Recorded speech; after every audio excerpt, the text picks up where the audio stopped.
We're going to get started, but I have to wait to make sure that all of the women are out of earshot before I say what I'm going to say. How many of you, your morning began before 6 o'clock this morning? Okay, lots of you. Anybody before 5 this morning?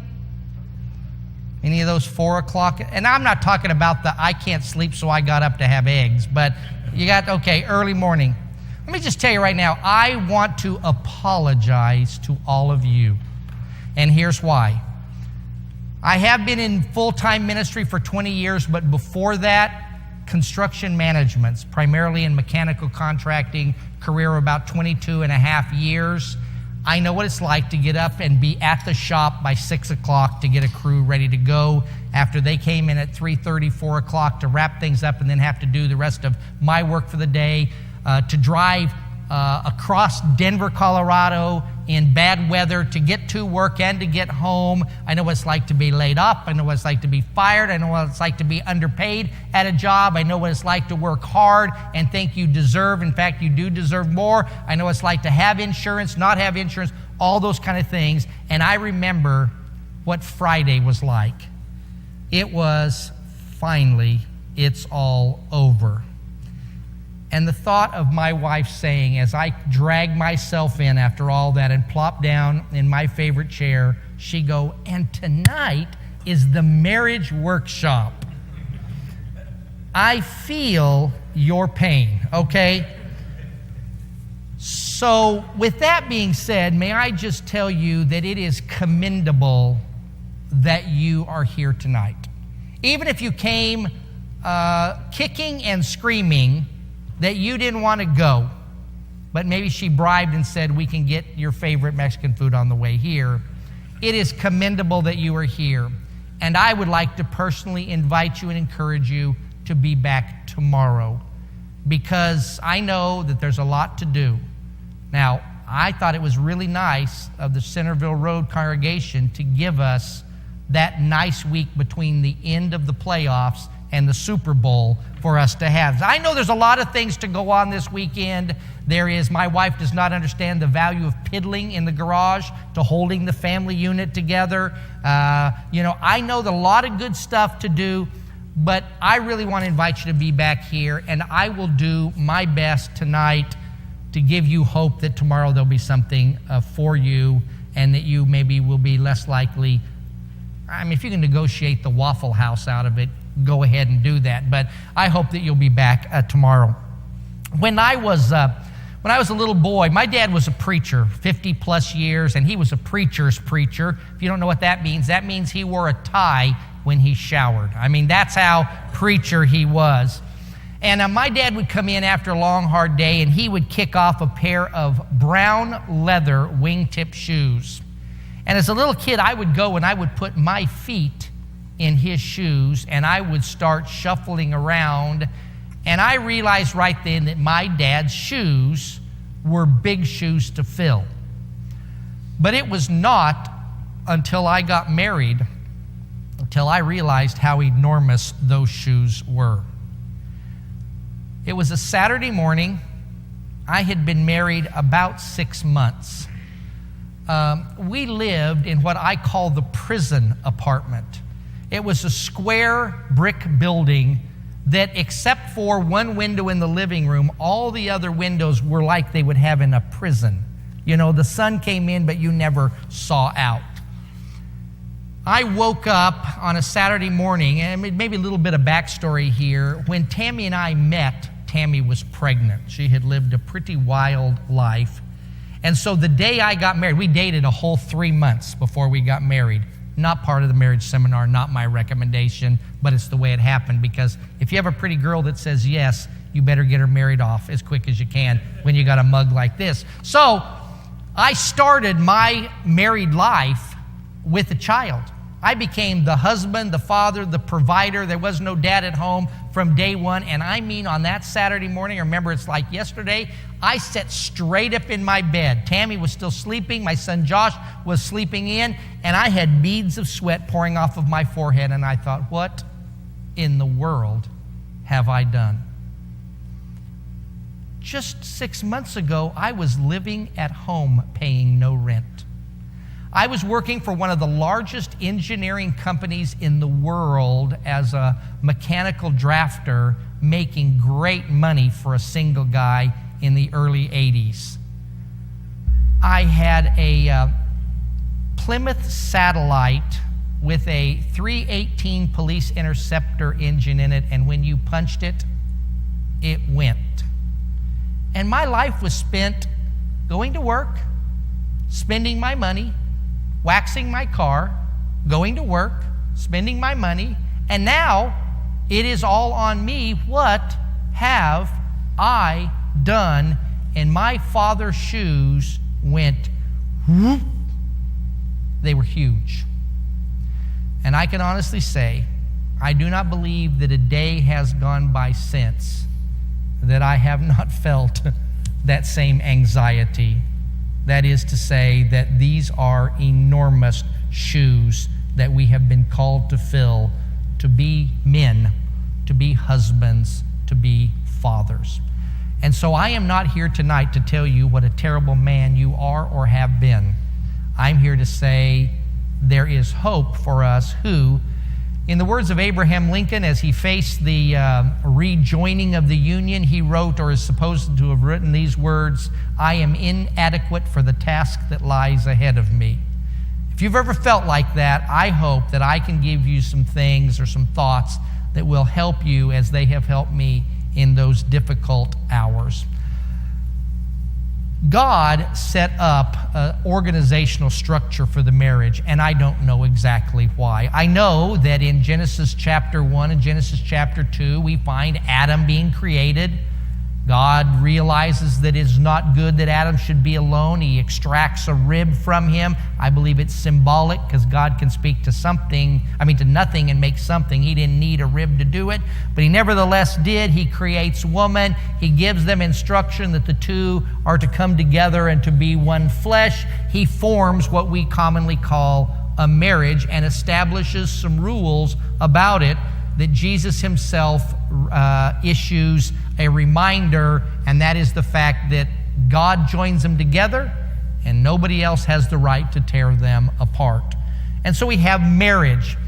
But then God makes a choice that even I question. I like the fact that men are chosen as the head of the family, except when I realize what head of the family responsibility means.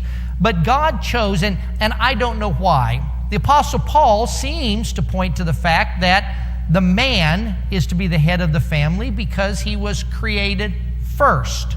Now that could be first in order, or it could simply mean that he was created by God with always that in mind. There are some that say, well, there's also reason to believe that it is because Eve sinned first, and therefore there is a condemnation element that puts man and woman, even though they are equally created, that puts a role of headship there. And we'll investigate this a little bit more tomorrow when we talk about the role of the wife. It may be F. LaGard Smith, in a fine book on male spiritual leadership, which he calls aptly Male Spiritual Leadership, he points to the idea that maybe it is that God realized that by our makeup that we're not very inclined to be spiritual as men. You know, they have ladies' days and ladies' retreats and ladies' Bible class. I mean, we're trying to catch up with guys, guns, grub, and God day, but they're a little bit ahead of us sometimes in that. And so maybe God said, I need to force men to be that. I don't know all of the reasons why. All I know is that God chose to make us the spiritual head of the family, and he slides the first pair of big shoes in front of us.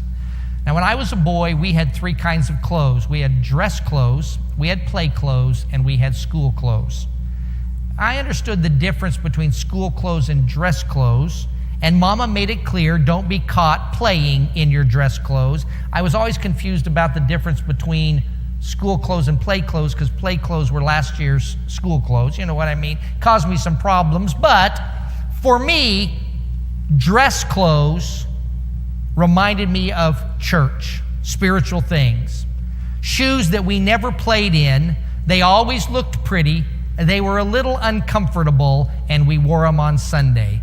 And so I picture our role as the spiritual head of the family as those big black dress shoes. And God pushes them out in front of us. Now, I have a little bit of a confession to make here, and if you tell your wife that I confess this, I won't say that you're a liar. I'll just say that you misheard. But I have a full-time job spiritually leading me. I am, much like the Apostle Paul, as he describes in the last half of Romans chapter 7, I am often asking myself, why is the very thing that you want to do and are supposed to do not the thing that you're doing? And why is the very thing that you know is not what you're supposed to be doing the very thing that you are doing? And I find myself, as he puts it in verse 25 of that chapter, who will rescue me from the wretched man that I am? And so I am not, by my very nature, by my very actions, am I the best guy to be in charge? I find my wife often to be more spiritual, a much better prayer warrior, much better at studying not only the Bible, but letting it transform her. And God says, but that's not the way I'm going to organize it. And he slides those big dress shoes out in front of me. But I'm a man, right? So I take a big breath, put one foot in, I put the other foot in, and I go marching on my way. And God, like the late night infomercial host, says, but wait, there's more. And he slides out in front of me a pair of work boots. Any of you have a special kind of work boots? A year ago, I was up at Richardson, Texas. A guy came to me and goes, bet you've never seen work boots like this. They look like regular high-top, steel-toed, black leather boots until he turned them over. Instead of a tread, they had what looks like one of those Brillo pads that your wife has under the... You guys don't know what's under the sink at your house, but there's a pad under there you take out to scrub the pots and pans. You know, those little green ones? And it was this fibrous material, and the boots were meant for walking on asphalt shingles so you wouldn't slide. And when they get worn out, you peel them off with Velcro and you put a new... Never ever seen any like that. But I've seen all kinds of work boots. I've seen anti-static. I've seen high-ankled. I've seen steel-toed, different kinds, different materials. And so I appreciate a good work boot. So God comes out and says, these are yours. You are going to be the provider of the family. Now, the reason that this happened is because, Adam, first of all, is described by some as the gardener. You ever heard that expression? The garden didn't need any gardening. In fact, the idea that is given that he would oversee the garden meant that the garden was his to oversee and to use for his own benefit. There were no weeds. The ground was watered from below. The plants flourished without man doing a thing. But when sin entered the world after man and woman ate of the forbidden tree, God brought a punishment on Adam. And he says quite clearly in Genesis chapter 3, he says, the ground will no longer readily give up its crop. By the sweat of your brow you will work it. And God places before us work. Now you can blame Adam if you want, but ultimately it was God's decision. And I'll just tell you, I'm not the best always provider. Tammy and I moved from Oklahoma on our honeymoon. Eric didn't even ask me about what my honeymoon was. It was driving a 26-foot U-Haul from Tulsa, Oklahoma to Denver, Colorado, with lovely stops in Wichita and Salina, Kansas, okay? That was our honeymoon. And the reason was because Tammy and I were both working in the petroleum industry, and I said, what would you think about after marriage moving to Colorado? And she says, only if you can find a job in Colorado. I said, I can. She goes, that pays what both of us are making so I can stay home with Josh.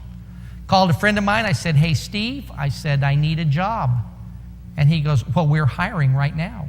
I said, yeah, but I need this much money. He goes, pays $100 more a month than that. I thought we had it all worked out. That same friend of mine, who is still a friend to this day, almost 1 year to the day after he hired me, came to me and he said, Wayne, he said, the economy in Denver goes up and down and up and down, and it's down right now, and you guys know how it goes. Last man in, first man out. And so I gathered my belongings into 2 cardboard boxes and took them home and Because I'm a man, I didn't take one box up. I took them both. I got to the front door and realized that I couldn't get to my keys, so I knocked on it with my knee. Now, what follows, if you tell your wife what I'm about to tell you, I will say you're a liar, okay? Because she opened that door with a baby on her hip, flour on her face, though she hadn't been baking, a glow about her, and I went to mashed potatoes. I had never been fired or even laid off at that point from a job. I dropped the 2 boxes, I fell into her arms, and I was weeping without being able to communicate, and I'm saying, I've lost my job. Because I realized the gravity of that. I was the provider of the family. And when she finally got out of me what was going on, she goes, it will be all right. And in a month, I had another job, and we moved on. But I'm not the best guy for providing. But God says, you don't get to decide. Even if you're in a marriage where your wife is contributing to the financial well-being of the family, or maybe she's even in that Mr. Mom arrangement, she's the primary, God still places on the front of our desk that sign that says the buck stops here. We are to be the provider for the family. But we're men, right? So we suck it up. I put one in the dress shoes and other in the work boot, and off to work I go. And God says, but wait, there's more. He slides out a pair of combat boots. He says, not only are you the provider for the family, you're the protector of the family. Now, I know what you're thinking. Wayne, that's easy for you to say, being the physical specimen that you are. That wasn't a joke. I meant that. God says, you are the protector of your family. And I began to realize that, well, I knew it the first time my wife nudged me in the night, and I bet all of you who are married have had something like this. And she says, I heard something. Begin to negotiate, honey. We're on the 3rd floor. I can see the front door. It's still locked and chained. She goes, no, there's somebody in the apartment. Begin to negotiate with things like, honey, if there was somebody in the apartment, they would be in bed with us. It's so small. But you know you're not going back to sleep till you do what?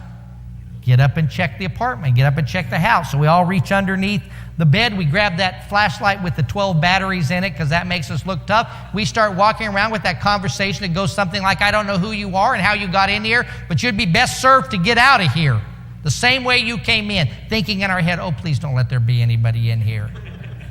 I got a couple of Arkansas redneck boys in California, and they'll go, I'll tell you what, me and Smith and Wesson, shoot your own foot off, probably. But that's what God says. He says, you're to be the protector of the family. I don't like that job, but I do it.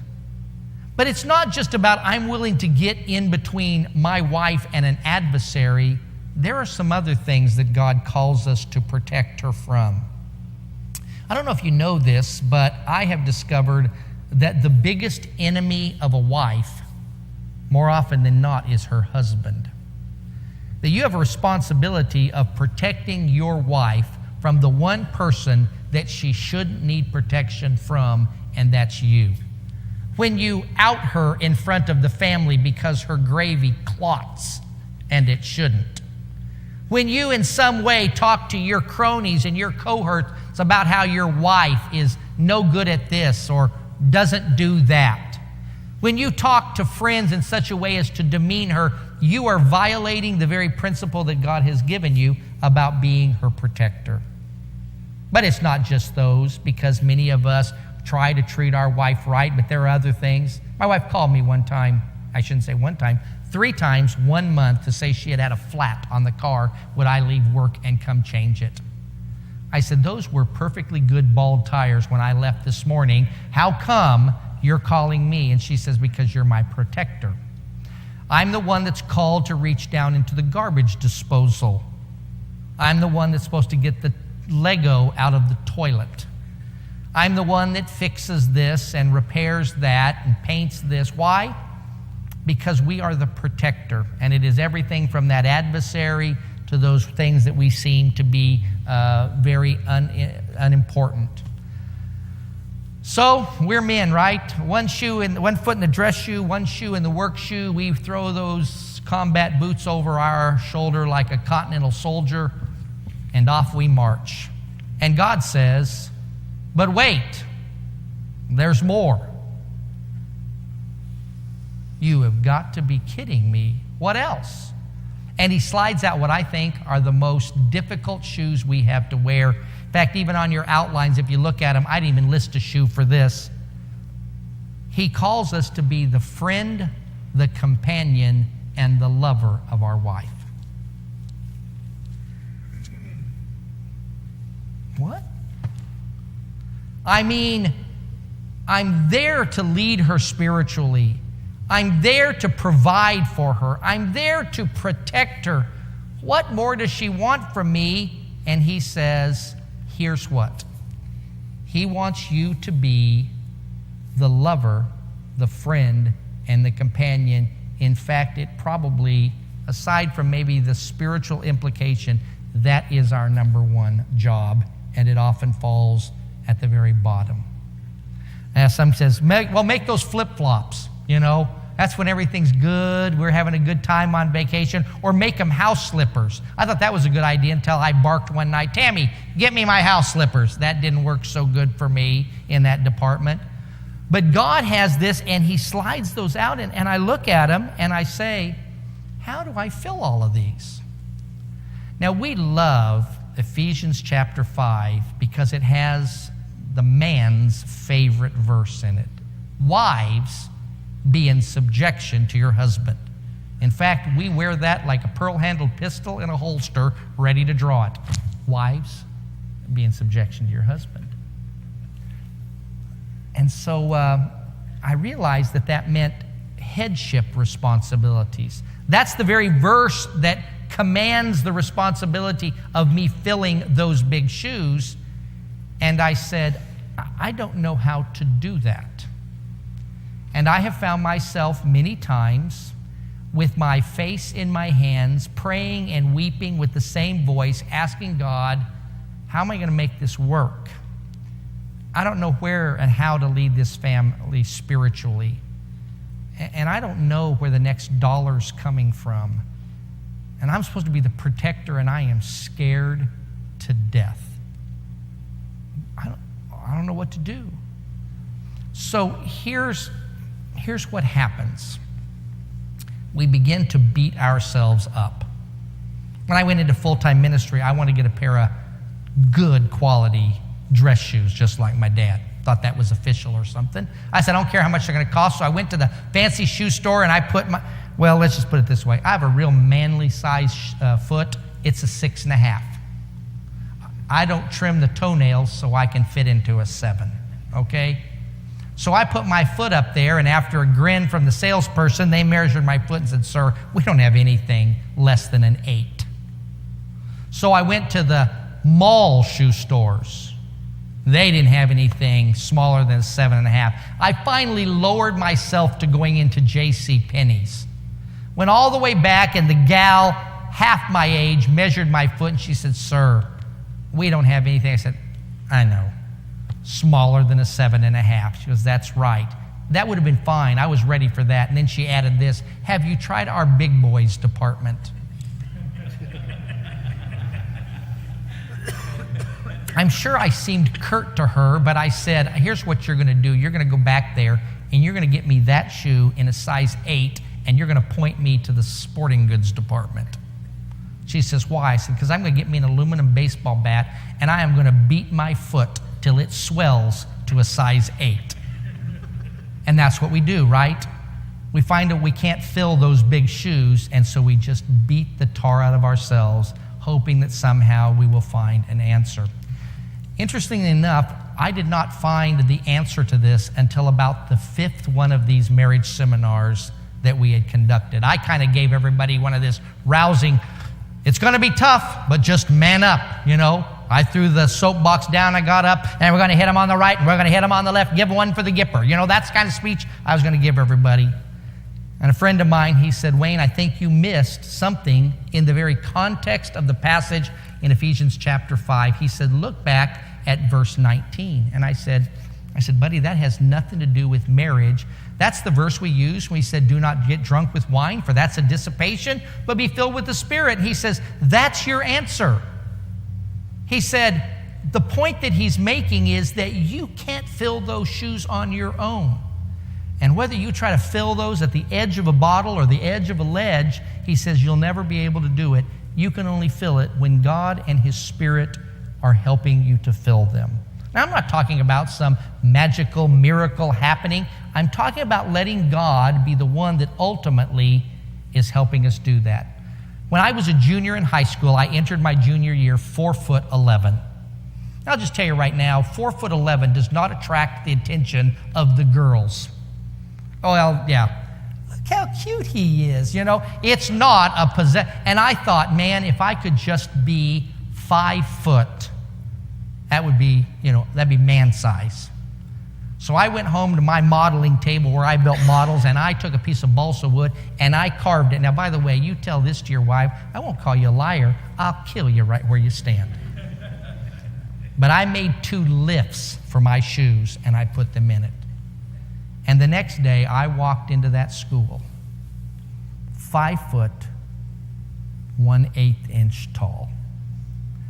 I realized what I needed was just a little lift, and that's what God does for us when it comes to the role of being the husband. We say, I can't be the spiritual leader. I'm flawed. I make mistakes, and God says, how about we do it this way then? You follow my lead as I reveal it in my word, and I'll let you take the credit as being the spiritual leader. In other words, I become a great spiritual leader by being a great spiritual follower. And then I said, yeah, but about this provision thing, you can't go down and work on the factory floor and make me any more money. And he says, let me just tell you right now, he says, you can't provide no matter how hard you work for everything that your wife needs. He says, you can't provide, you can't add a day to her life from your working. He says, but here's the thing. It's the Apostle Paul in Philippians chapter 3. He says, I can do all things through Christ who strengthens me. And then a few verses later, he says, and my God shall supply all your needs. This is what God says to us as men. He says, you do what I ask you to do. You set me as your priority, and I'll take care of the rest. And he does. And he does it in abundance. In other words, God says, let me be the provider for your family. Let me bless you by you being one who follows after me. I said, yeah, but then the protection. He goes, how are you going to protect your wife from death? And how are you going to protect your wife from that number one killer, sin? He goes, I've already taken care of that. He said, trust in me. You know, we pray to God, and I'm convinced that prayer has nothing to do with telling God what we need, want, like, or desire. We don't need to tell God anything. He's got that figured out. What he's doing is he is shaping us to be dependent upon him. Every time we vocalize, I can't, we're identifying the fact that God can. And that's what prayer is. Prayer is saying, we can't, you can. We don't pray for things. I don't pray and say, God, give me a phone in my pocket. Oh, I've already got one. We pray for the things that we don't think that we can achieve on our own. That's the dependency. But God says, you know what? I can protect you even from sin and from death. And then we go, you know what though? Friend, companion, and lover, how are you, God, going to make me the greatest lover there is? And he says, I'm going to give you my son as an example. For in Ephesians chapter 5, not only does it say, wives be in subjection to your husbands, but it says, husbands, love your wives. Oh, I would for a period right there, because then I could play dumb. I don't know what that means. I tried. I thought romantic meant going to Buffalo Wild Wings and watching the ball game. See, I could play that way, but it doesn't. It says, husbands, love your wives as Christ loved the church and gave himself up for her. It is interesting that we race to the passage of submission when actually 2 verses before, the passage of submission is, be subject to one another. In other words, our role is to outdo our wives in serving her as she tries to outdo us as she serves us. That's what the relationship is that grows, because that kind of love that is the love that is described in Scripture is the selfless love, the self-choosing love that seeks the well-being of another over ourselves. And God says, if you see it in my Son and practice it just that way, you become world's greatest lover, because you have loved something above and without regard for yourself. All I needed was a lift from God. All I needed through His Word was His help to be who I am supposed to be. And so I simply began to consider how to let God be the leader in my life. How could I let Him lead me spiritually? How could I be what He wants me to be, that He might be the provider and the protector? How could I spend my days shaping myself to be more like His Son? May I tell you right now, I have not arrived at that yet. I still find myself in the sporting goods store of life, beating my little size 6.5s, going, why aren't you being the man you're supposed to be, as opposed to accessing the power that God has laid clearly before me? In other words, we don't get to get off the hook. We don't just cast the shoes aside and say, I don't have to worry about it. We have to do it, but we have God there to help us. And so, I want you to realize as you leave here tonight that you can leave better equipped to fill those shoes, and nobody even has to know really your secret. In other words, God's not requiring you to walk out and go, I'm a terrible person. It's just a matter of us realizing and recognizing that we can be better because of Him. I am serious when I say I thank you for being here tonight, because I know that it is an incredible sacrifice, and I do hope that you'll be back tomorrow. I'll leave you with this story because I can only tell it in the men's breakout sessions, but we'll let it be our conclusion. And then we'll let the ladies wrap up, and then Eric, do you have some remarks for everybody? We'll just make a quick trip back in there for just some instruction for in the morning. We want to get you as close to wrapped up here by 9. But I was in Nashville, Tennessee about a year ago, and the preacher of the congregation came up on Saturday morning, and he said, oh, did you give the men homework last night? I said, no, we had the handouts. Maybe that's... He goes, no. One of the wives told my wife, who told me that her husband came home and said that he had been given homework by Wayne to make love to his wife as part of the seminar. I said, I would have been not so presumptuous as to suggest that couple thing, and I'm going to deal with this. So at the next breakout, all the men I came for, I said, we need to talk about something before what I had planned to talk about. And I shared what I just shared with you. I said, one of you is taking advantage of our seminar for your own personal use. So the seminar is over, and I'm standing in the parking lot handing my car, and a guy walks up with his head hung down. He says, I'm the homework guy. I didn't even register with me who he was or what he was. I said, you're what? He goes, I'm the homework guy. Ah, the homework guy. I said, I see. I said, well, how'd that work out for you? He goes, really good. I wonder if I get extra credit. So let me just tell you right now, I have informed Tammy to inform your wives that there is no homework. Please do not use my presentation. And for those of you thinking you're going to get me back, was in Durant, Oklahoma, that a wife came up to me during the Saturday lunch, and she said, my husband said that there's homework and you'd explain it to me.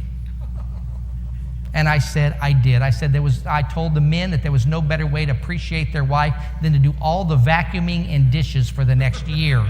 So if you think you're going to get me, you're not going to get me. I'll get you back. So just leave sleeping dogs lie, and we'll be good.